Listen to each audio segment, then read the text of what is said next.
मैंने कहा कि आपसे शंख मत बजाइए। अब आपको लगेगा कि क्यों ना बजाए शंख? या तो हमारा परंपरा है, अगर हम पूजा पाठ में शंख न बजाए, आरती में शंख न बजाए, हम तो शंख के बिना कल्पना भी नहीं कर सकते।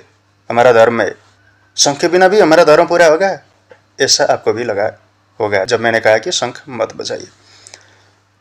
लेकिन अब इस विषय पर मैंने नेपाली में भी वीडियो बनाया था, लेकिन मुझे लगा कि इस विषय पर हिंदी में भी बनाना चाहिए, क्योंकि नेपाल और भारत के बीच बहुत सारी जो परंपरा है उसमें समानताएं हैं। तो मुझे लगा कि इस विषय पर जो मैं नेपाली में बताऊँ वही अगर मैं हिंदी में बता दूँ तो यह बात ज़्यादा से ज़्यादा लोगों को इसकी जो मैं बताऊँ वो इस विषय की जानकारी प्राप्त हो सके मेरे माध्यम से, ऐसा मुझे लगा।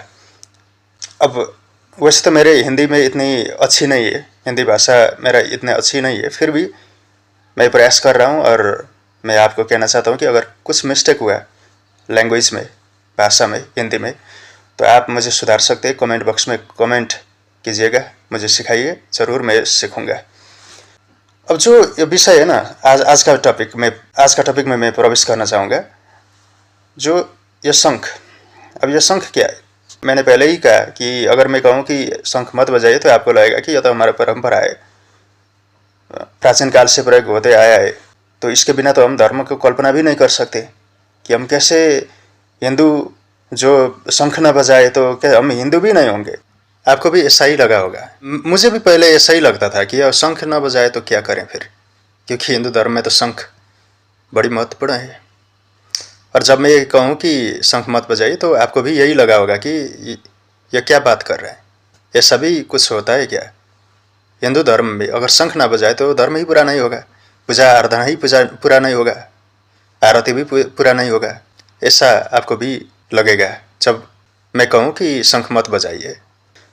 लेकिन यह शंख क्या है जब आपको पता चलेगा तो आप भी, किसी को पता होगा किसी को नहीं पता होगा, किसी को पता होकर भी उतना ध्यान नहीं दिया होगा और किसी को तो पता भी नहीं होगा। मुझे भी बचपन में तो पता नहीं था, लेकिन बाद में पता चला। लेकिन इस विषय पर मुझे लगा कि आज अब वीडियो बनाना चाहिए, इस विषय में सचेतना पैदा करनी चाहिए हर हिंदू को। अब यह शंख क्या है? मैंने कहा किसी को पता होगा किसी को पता नहीं होगा, लेकिन मैं कहना चाहता हूँ कि यह शंख जो है ना, वो समुद्री जीव, एक प्रकार का जीव होता है समुद्र में, समुद्रिक जीव, उसकी हड्डी है। जो हड्डी है यह तो अलग अलग प्रकार का समुद्रिक जीव जो समुद्र में मिलता है और विभिन्न प्रकार का अलग अलग साइज में, अलग अलग आकार में आपको उस मिलेगा। जो उसका हड्डी है जीव का, समुद्रिक जीव का यह हड्डी है। अब यह समझने वाली बात है कि जो हम, आश्चर्य की बात तो यह कि हम सात्विक पूजा में इसका प्रयोग कर रहे हैं। सात्विक पूजा में अगर बलि प्रथा के जो समर्थक है अगर वो यह प्रयोग करे तो कोई आश्चर्य की बात नहीं थी, क्योंकि वह तो, क्योंकि बलि भी चढ़ाते हैं तो किसी जीव का शरीर का हिस्सा, शंख जो हड्डी है उसको निकालकर अगर वो बजाए भी तो उसमें कोई आश्चर्य की बात नहीं होगी, क्योंकि वो तो, उनका तो ऐसा ही स्वभाव है कि वो बलि प्रथा में विश्वास रखने वाले, बलि जो जीव, निर्दोष जीव की हत्या भी करते हैं, तो उनके लिए किसी जीव का हड्डी जो है वो बजाना, मुंह में लगाकर बजाना, उनमें कोई प्रॉब्लम नहीं होगी उनको, तो क्योंकि यह उनका संस्कार है, उनका परंपरा है। लेकिन जो सात्विक है, जो मांसाहार नहीं करते, जो शाकाहारी है, वेजिटेरियन है, और जो सात्विक पूजा में विश्वास करते हैं। अब सात्विक पूजा का मतलब क्या होता है? सात्विक पूजा का मतलब यह होगा कि जिसमें एक बूंद किसी निर्दोष जीव की रक्त न बहा हो और किसी जीव की भी हत्या नहीं हुई हो, ऐसी पूजा को हम सात्विक पूजा कहते हैं। और जब अगर हम सात्विक पूजा में भरोसा करते हैं, जो भी भरोसा करते हैं, अब उनको पता भी नहीं होगा कि यह शंख क्या है, और किसी को पता होगा और उतना ध्यान नहीं दिया होगा, अब सब कर रहे हैं ऐसा भी सोचा होगा, किसी को तो पता भी नहीं होगा कि यह क्या है। अब जब पहले तो हमें भी बचपन में पता ही नहीं चला, क्योंकि पता होने नहीं दिया गया। क्यों? अब कैसे कि हमें लगा कि यह तो पवित्र चीज़ है, अब यह तो हर कोई प्रयोग कर रहा है, पवित्र चीज़ है, पूजा कर रहा है, शंख बजा रहा है, ध्वनि भी बहुत, अब ध्वनि निकल रही थी तो हमें लगा कि यह बहुत अच्छा ध्वनि है, क्योंकि सुनने में तो अच्छा ही लगेगा, यह तो साधारण सी बात है। लेकिन वो ध्वनि में प्रॉब्लम नहीं है, उस ध्वनि में प्रॉब्लम नहीं है, लेकिन जो ध्वनि जिस चीज़ से पैदा हो रही है वो चीज़ क्या है, वो प्राप्त करने के लिए हमें किसी जीव का हत्या करना होगा। वो प्राप्त करने के लिए, क्योंकि वो तो शारीरिक हिस्सा है ना, किसी जीव का शरीर का हिस्सा है, शरीर का भाग है, शरीर की हड्डी है, तो उसको प्राप्त, तो अगर हम उसको हत्या ना करें तो कैसे प्राप्त किया जा सकता है? हम तो प्राप्त नहीं कर सकते ना उसको हत्या किए बिना, उसको मारे बिना। तो ये समझने वाली बात है कि अगर हमें धर्म करने के लिए किसी जीव की हत्या करना पड़े तो हम उस चीज़ को हम सात्विक पूजा में प्रयोग नहीं करते, क्योंकि सात्विक पूजा का यही अर्थ है कि किसी को हत्या और किसी को दुख पहुंचाए बिना जो पूजा किया जाता है उसको हम सात्विक पूजा कहते हैं। जिस पूजा में हम किसी भी निर्दोष जीव का जो जीव को जो पीड़ा हम न देकर जो पूजा करेंगे ना, उसको हम सात्विक पूजा कहते हैं। और जिसमें पीड़ा हो, जिसमें जैसा बलि प्रथा जैसा जो होगा ना, वो तमस है, तमस पूजा है।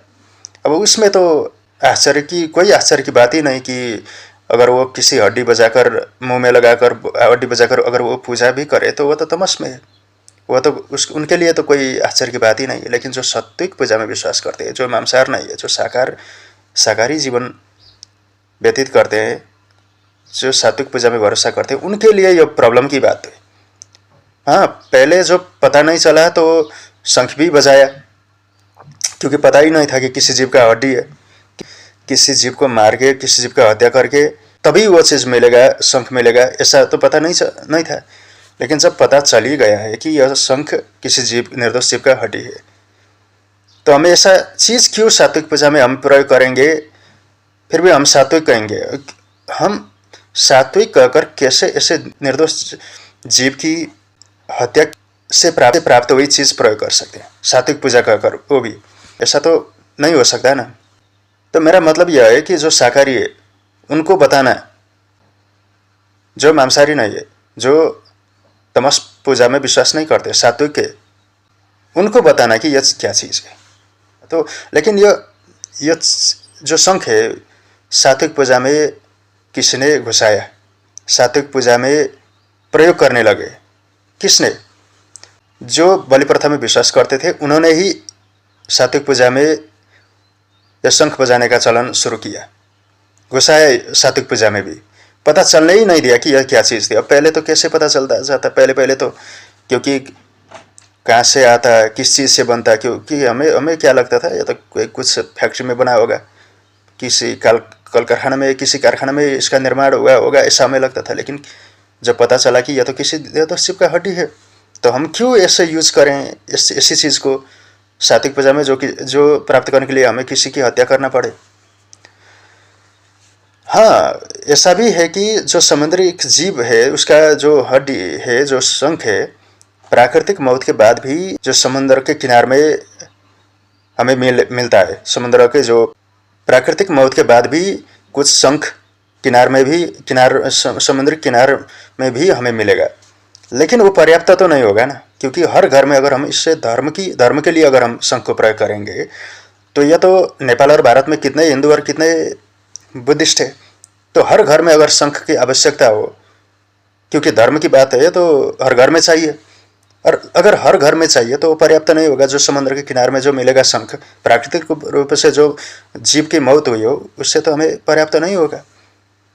अब जब पर्याप्त नहीं होगा तो जब बड़ी मात्रा में चाहिए तो हमें, जब पर्याप्त न होने से हमें उसका हत्या भी करना पड़ेगा, हत्या भी करना पड़ा होगा, नहीं तो कैसे हमारे पास आएगा? क्योंकि इतनी बड़ी मात्रा में चाहिए शंख, हर घर में चाहिए। तो जाहिर सी बात है कि अगर हम ऐसी चीज़ जो हत्या करना पड़े किसी जीव का, वो हम क्यों यूज़ करें सात्विक पूजा में? वो भी यह समझाना मेरा इस वीडियो का उद्देश्य था।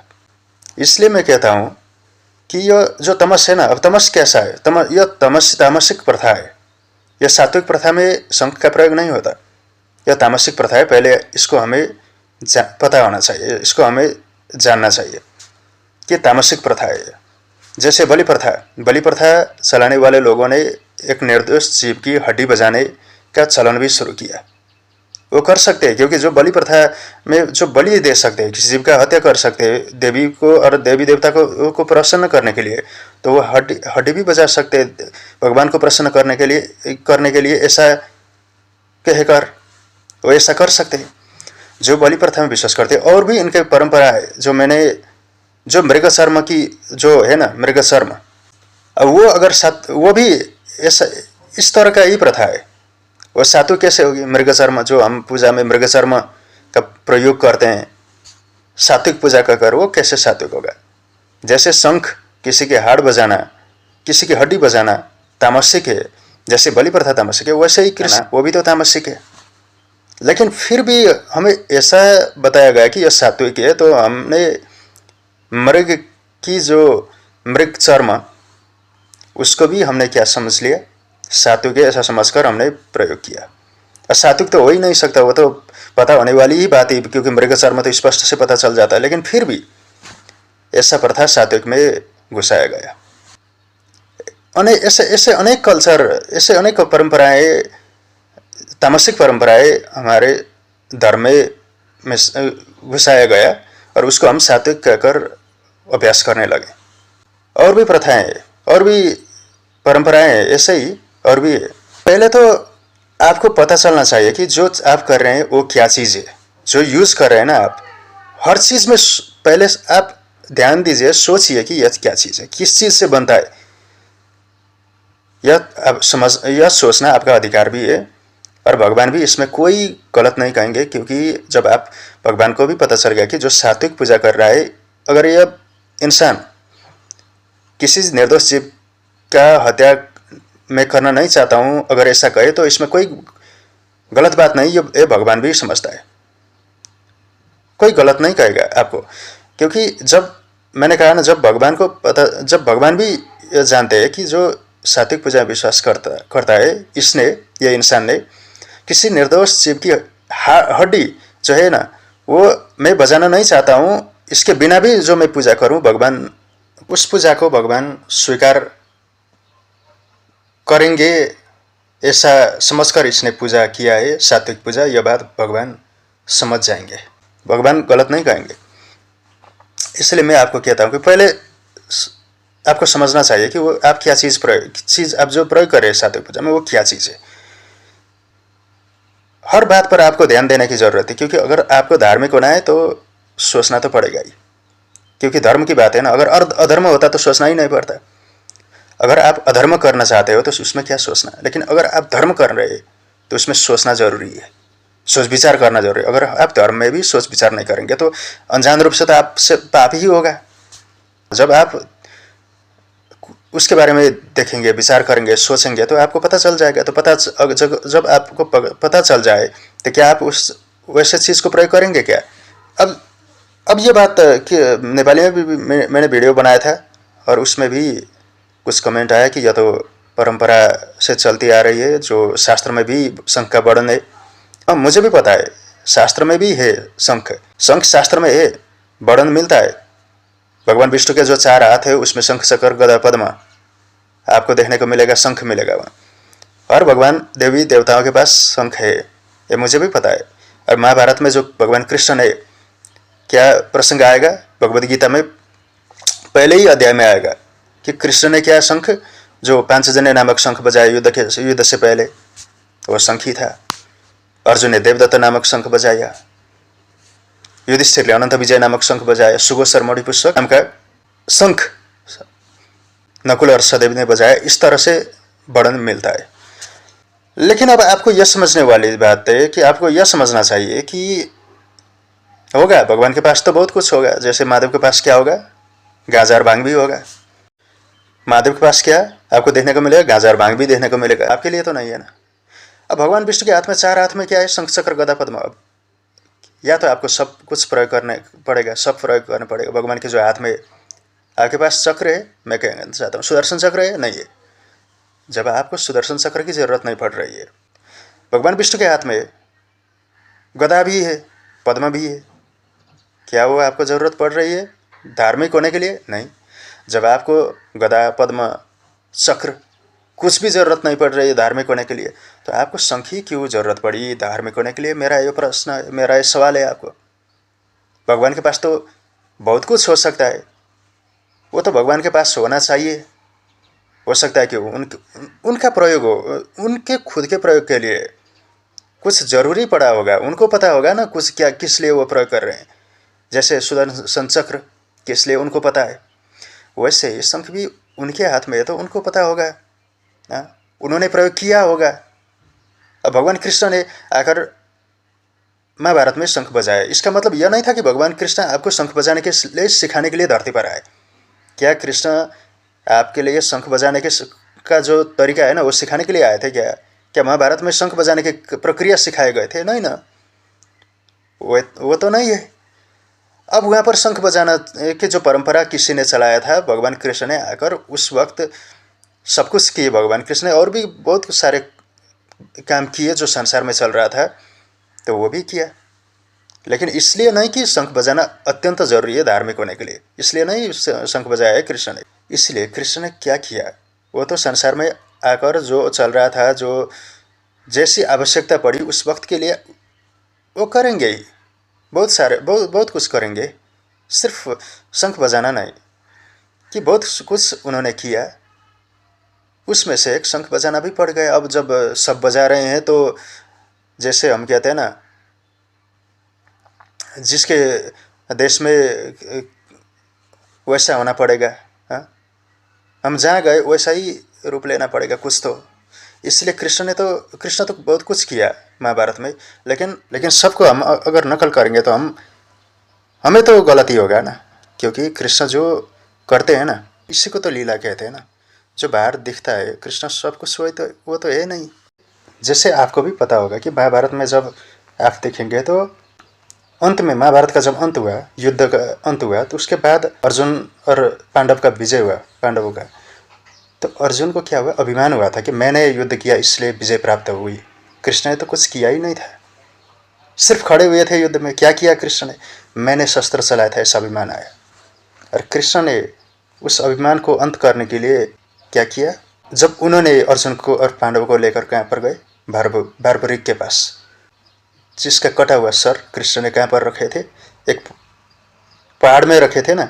सर कटा हुआ था फिर भी देख सकते थे, ऐसा वरदान उनको कृष्ण ने दिया था। और उस बर्बरिक का सिर ने सब कुछ देखा, युद्ध के सब कुछ देखा, क्योंकि बर्बरिक ने कहा था कि मुझे ऐसा वरदान दीजिए कि मुझे मैं देख सकूं, महाभारत का पूरा घटना देख सकूं। तो जब उसके बाद पांडवों को लेकर कृष्ण बर्बरिक के समक्ष पहुँचे, जब कृष्ण ने कहा क्या देखा तुमने युद्ध भर, क्या देखा बताओ, ऐसा जब कृष्ण ने कहा, तो बर्बरिक ने क्या कहा, बर्बरिक ने अर्जुन को दिखकर हंसा बर्बरिक, और कहने लगे कि पता है यह युद्ध में तुमने किसी भी पांडव ने शस्त्र नहीं उठाया था, शस्त्र उठाया था तो सिर्फ कृष्ण ने। जबकि अर्जुन क्या कह रहे था युद्ध में, कृष्ण ने कुछ किया ही नहीं।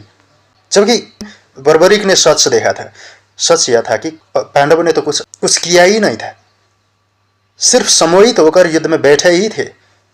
चलाया तो सिर्फ श्री कृष्ण ने चलाया था। जबकि युद्ध में देखा था अर्जुन को क्या देखा था, कृष्ण खड़े हुए कुछ किए ही नहीं, ऐसा देखा था युद्ध में अर्जुन ने। लेकिन बर्बरिक ने क्या देखा कि कृष्ण के अलावा किसी ने शस्त्र उठाया ही नहीं। अब एक जगह कृष्ण खड़े हुए दिखता है, दूसरी जगह सच दिख रहा है कि सिर्फ कृष्ण ने शस्त्र चलाया था और कोई नहीं, सिर्फ कृष्ण ने शस्त्र चलाकर अंगार किया।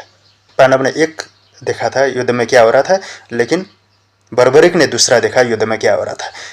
विपरीत था, विरोधाभासपूर्ण था, लेकिन यही सच था कि सिर्फ कृष्ण ने अंत किया था। इसीलिए भगवत गीता में पहले ही कृष्ण ने कहा था ना, अगर तू शस्त्र भी नहीं चलाएगा ना तो भी मैं सबको मार दूंगा, क्योंकि मैं इसी निर्णय से मैं यहाँ पर आया हूँ। तो अगर शस्त्र उठाएगा भी नहीं ना तो भी मैं सबको खत्म कर दूंगा, सबको खत्म कर सकता हूँ। तो शस्त्र ना उठाए भी, क्योंकि मैं इसीलिए आया हूँ। अब इनका विनाश से तो इनको कोई नहीं रोक सकता, इनका विनाश होगा ही। इसलिए तू सिर्फ कर्म कर, तू अपने ढंग से कर्म करते चले जा, जो होना चाहिए वो मैं करूँगा। ऐसा कृष्ण ने पहले ही कहा था, गीता में पहले ही ऐसी बात आता है ना। तो कृष्ण क्या आपको दिखाई देगा कुछ और होगा कुछ, कृष्ण तो वैसे है ना। अगर पांडवों ने हथियार भी नहीं उठाया ना, शस्त्र भी नहीं उठा दिया होता, तो भी कृष्ण कहते हैं कि मैं विनाश करके ही रहूँगा, इनका अंत आज निश्चित ही है। अंत तो होगा ही, नहीं हुआ ऐसा कृष्ण ने पहले ही कहा था। ये इसी को तो लीला कहते हैं ना, जो बाहर दिखता है कृष्ण सब कुछ वो तो है नहीं। इसलिए भगवान ने भी तो शंख बजाया था। भगवान ने अगर बजाया भी तो पहले तो भगवान है, उनको पता होगा क्या क्यों बजाया, क्या है वो। और दूसरी बात तो जो तुम देख रहे हो कि शंख बजा रहे वो भी सच नहीं भी हो सकता है, क्योंकि कृष्ण वास्तव में अर्जुन के सारथी बन रहे थे या चारों ओर शस्त्र चला रहे थे, ये कोई उस वक्त पता नहीं लगा सका। जैसे अर्जुन ने तीर चलाया है ऐसा दिख रहा था, लेकिन वैसा नहीं था, तीर चला रहे थे कृष्ण, सब कुछ कर रहे थे कृष्ण। इसी तरह शंख बजाया हुआ हमने देखा होगा, संजय ने देखा होगा। भगवत गीता संजय ने क्या दिखा वही लिखा ना। इसलिए अब शंख की क्या बात, कृष्ण क्यों आए थे संसार पर, वो बात हमें समझना चाहिए। शंख तो अगर बजा दिया भी तो भी अगर गलत है, अगर किसी जीव निर्दोष जीव की हत्या करके वो मिल रहा है तो उसको चाहे कृष्ण भी बजा दे तो यह समझना चाहिए कि मैं नहीं करूँगा। क्यों? अगर तमस है और भगवान के पास है तो यह समझना कि वो तुम्हारे लिए नहीं है। तुम्हें सात्विक पूजा में विश्वास करना चाहिए। भगवान को क्या करना चाहिए? तुम्हें सात्विक आराधना करना चाहिए, होगा। अगर उनके हाथ में तमस भी है, जैसे शिव के पास गांजा और भांग है, अगर वो गांजा भांग ले तो उनको तो कुछ फर्क तो नहीं पड़ता, विष भी पचा सकते हैं। तो जाहिर सी बात है, विष क्या है? तो मैं आपसे पूछता हूँ, विष क्या है? विष जो कालकूट विष है ना, वो क्या है? तमस है। हमारे लिए तो तमस है ना। वो तो अगर हम विष पिए तो हम तो मर ही जाएंगे, लेकिन शिव तो मरेंगे नहीं। क्योंकि जो तमस है ना, जो हमारे लिए तमस है ना, वो सत्व में बदल सकते, इसलिए उनका मौत नहीं हुआ। शिव का विष पीने के बाद भी क्यों मृत्यु नहीं हुआ? क्योंकि वो तमस को सत्व में बदल सकते, तमस को सत्व में बदलने की ताकत उनके पास है। इसलिए उनके पास भांग होना, गांजा भांग होना तो कौन सी बड़ी बात है उनके लिए। अगर विष भी पिए तो भी उनका कोई फर्क नहीं पड़ेगा, क्योंकि उनको, मैंने कहा, तमस को सत्व में बदलने की ताकत है। तो वो सात्विक शक्ति ही है उनके लिए। तो गांजा भी सात्विक है, भांग भी सात्विक है, हमारे लिए तमस है। इसलिए मैं कहता हूँ कि जो भगवान के पास है ना, अगर वो प्रयोग भी करें उस तामसिक चीज़ का तो वो सत्व में बदल सकते हैं। जैसे विष पिया, उसका प्रभाव नहीं पड़ा। क्यों? क्योंकि वो उनके लिए तो सात्विक ही है। विष भी, गांजा भांग भी सात्विक हो सकता है उनके लिए, क्योंकि भगवान और हमारे बीच में इतना फर्क है ना। क्योंकि हम इंसान है, जो हमारे लिए सात्विक है, जो हमारे लिए तमस है, उनके लिए सात्विक हो सकता है। प्रमाण के रूप में शिव ने विष पिया उसको सत्व में बदल कर, क्योंकि वह उनके लिए तो सात्विक है, बदलना भी नहीं पड़ेगा, क्योंकि वह तो उनके लिए सात्विक चीज़ ही है। जैसे उनके पास अब त्रिशूल है, वो तो किसी का वध करने के लिए, तो वो क्या है, शस्त्र अस्त्र तो तमस ही होगा, लेकिन उनके लिए वो सात्विक ही है। जैसे विष सात्विक हुआ, त्रिशूल, शस्त्र अस्त्र सब सात्विक है उनके लिए। तो जो है ना, जो लिमिटेशन है ना हमारा, वो तो क्रश वो करेंगे, उनके लिए कुछ भी लिमिटेशन नहीं है। हमारे लिए तमस का लिमिटेशन हमारे लिए तो चाहिए, जरूरी होगा ना, क्योंकि अगर हम तो फंस जाएंगे ना। अगर आप विष पिए तो क्या आप नहीं मरेंगे? क्या आप विष को सात्विकता में बदल कर आप बचा सकते हैं? नहीं। तो यह तो जाहिर सी बात है कि आपको भी पता होना चाहिए कि जो आप प्रयोग कर रहे हैं तामसिक चीज़, उसको अगर आप प्रयोग करेंगे तो आपके लिए तो तमस ही होगा, आपके लिए तमस ही होगा। इसलिए आपको बचना चाहिए। जैसे गांजा भांग खाएंगे तो क्या होगा? आपको तो लगेगा ही, शिव को तो नहीं लगेगा, क्योंकि वो तो उनके लिए तो सात्विक ही है। लेकिन आपको गांजा भांग लगा, इससे साबित होता है कि यह आपके लिए नहीं है, यह आपके लिए तमस है। यह बात आपको समझना जरूरी है। इसलिए शंख भी होगा, विष्णु के पास है, लेकिन आपके लिए नहीं, वो तमस है। मुझे आपको भी स्वीकारना पड़ेगा कि शंख तमस है, फिर भी विष्णु के पास होना वो विष्णु के लिए सात्विक है, क्योंकि वो सत्व में उनके लिए तो सात्विक है, बदलना भी नहीं पड़ेगा, और हम तो बदल नहीं सकते। अगर गलत है, अगर किसी जीव, निर्दोष जीव की हत्या करके वो मिल रहा है तो उसको चाहे कृष्ण भी बजा दे तो यह समझना चाहिए कि मैं नहीं करूँगा। क्यों? क्योंकि अगर तमस है तो भगवान तो तमस को भी सत्व में बदल सकते हैं ना। तो हम तो तमस के प्रभाव में पड़ जाएंगे ना। ये प्रकृति में, जो प्रकृति द्वारा हम नियंत्रित है, प्रकृति के जो नियम द्वारा नियंत्रित है ना, उसको सब कुछ उस तमस का प्रभाव पड़ेगा ही। तो हमें तो उससे बचना चाहिए ना। शिव जी ने क्या किया? तो शिव जी तो करेंगे ही, जो कुछ भी वो उनको जो करें उनको कुछ फर्क नहीं पड़ता। ऐसे ही अगर कृष्ण शंख भी बजाए तो वो तो भगवान है ना। वो तो क्या करते हैं, दिखाने के लिए। उनका रूप एक हो सकता है, वो अंदर से भी उनके अंदर कुछ और रूप है ना, ब्रह्मांड स्वरूप है ना। क्या भगवत गीता आपने नहीं पढ़ा क्या? भगवत गीता में उन्होंने क्या अपना ब्रह्मांड स्वरूप दिया था। ब्रह्मांड स्वरूप में शंख भी होगा, घंट भी होगा, सब कुछ होगा, गांजा भांग भी होगा, विष भी होगा, सब तो होगा ना। अब शंख उनका तो ब्रह्मांड स्वरूप है, ब्रह्मांड ही उनका स्वरूप है, उनका शरीर है। कृष्ण ने कहा मैं ही ब्रह्मांड हूँ। अब ब्रह्मांड के अंदर तो शंख भी पड़ेगा, सब कुछ पड़ेगा, लेकिन आपको तो असर करेगा ना, विष भी पड़ेगा। अब कृष्ण के ब्रह्मांड स्वरूप में तो विष भी, हलाहल विष भी पड़ेगा, लेकिन क्या वो असर करेगा? ब्रह्मांड को क्या असर करेगा? विष, अगर आप धरती में विष पड़े तो क्या धरती को विष लगेगा क्या? नहीं। वैसा ही है, कृष्ण ने कहा मैं ब्रह्मांड का स्वरूप हूँ, मैं ही अनंत ब्रह्मांड हूँ, तो उनको क्या असर करेगा? तो इससे पता चलता है कि जो कृष्ण के लिए है वो आपके लिए नहीं। कृष्ण ने शंख बजाया, क्या क्या नहीं करेंगे कृष्ण तो बहुत कुछ कर सकते हैं, लेकिन अगर आप करें तो आप तो बस में ही। इसीलिए यह समझने वाली बात है कि हमें नकल नहीं करना चाहिए। पहले हमें पता चलना चाहिए कि हम कौन है, हमारे स्थान जो हम अपना जो हम कहाँ पर है, हम कहाँ पर टिका हुआ है, हमारे जमीन क्या है, कहाँ पर हम टिक रहे हैं, हमारा अस्तित्व क्या है, हमें यह समझना चाहिए, अपनी तरफ से जो करना चाहिए। इसीलिए कृष्ण ने कहा है ना, स्वधर्म पहचानना चाहिए। स्वधर्म माने क्या? कृष्ण का स्वधर्म अलग होगा, आपका स्वधर्म अलग होगा, शिव का स्वधर्म अलग होगा, आपका स्वधर्म अलग होगा। उनके स्वधर्म में विष भी पिए तो भी वो बचा सकते, लेकिन आपका स्वधर्म तो विष नहीं पीना है, यही अच्छा है आपके लिए, वही आपका स्वधर्म है।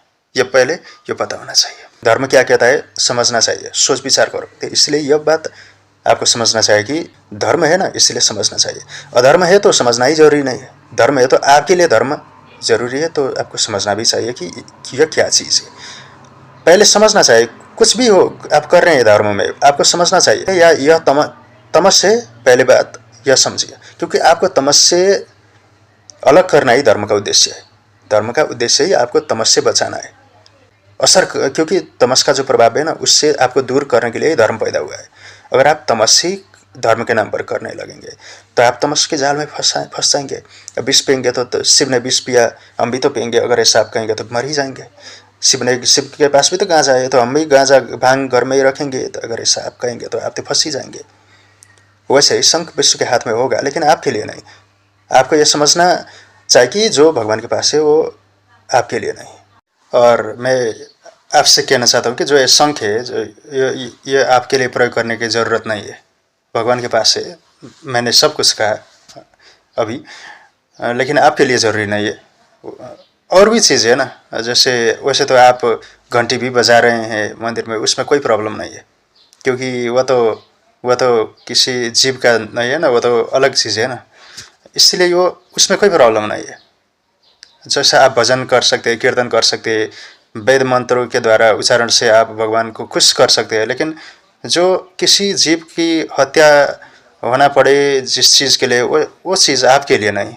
वो चीज़ अगर भगवान के पास अगर आपने दिखा भी, तो भी यह समझना चाहिए कि वो भगवान ने किसी उद्देश्य से उनको रखा होगा। वैसे भी वो तो ब्रह्मांड स्वरूप ही है, उनमें तो सब कुछ होगा, लेकिन आपके लिए नहीं, यह आपको समझना चाहिए। और सात्विक पूजा में आपको सात्विक पूजा की ओर आप चलना चाहिए। सात्विक पूजा से ही आपको अच्छा होगा, क्योंकि जो तमस है वो तमस का मतलब होगा एक अंधकार, और जो तमस का जो तरीका है भगवान को खुश करने का, वो सच्चाई की ओर से नहीं है। वो एक तमस का माने होगा कि भ्रांति से पैदा हुआ जो तरीका है, वो उससे सुख नहीं होगा। वो हत्या, हिंसा, इस तरह से भगवान के खुश करने का जो हमें तरीका आता है ना, वो तमस से आ रहा है। तमस क्या माने भ्रांति, वो आपको तमस जाल में ही पहुंचाएगा। तमस जाल में आप फंसने की संभावना ज़्यादा होगी, क्योंकि यह तो जाहिर सी बात है कि अगर आप तमस जैसे चीज़ में, जैसे अगर आप विष पिएंगे तो मर ही जाएंगे। आप अगर गांजा भांग खाएंगे तो उसका प्रभाव तो आपको पड़ेगा ही, आपको तो लगेगा ही वो।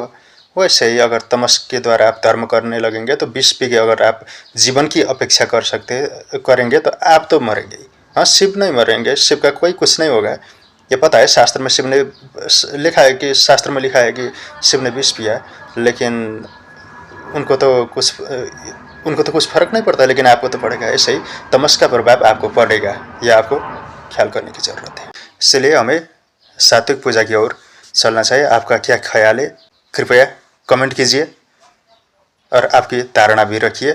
और हमारी मुलाकात तो दूसरी और वीडियो में होगी। आपको कैसा लगा, और प्रमुख बात, मेरी जो हिंदी भाषा है कैसा है, मेरा हिंदी लैंग्वेज आप कमेंट कीजिए। और जो सुधारना पड़ेगा, जो मुझको कुछ सीखना पड़ेगा तो आपको बता दीजिए। कुछ मिस्टेक हुआ तो बता दीजिए, मैं उसको चेंज करने के लिए तैयार हूँ, उससे सीखने के लिए मैं तैयार हूँ। Thank you so much. अगली वीडियो में हमारा मुलाकात होगा।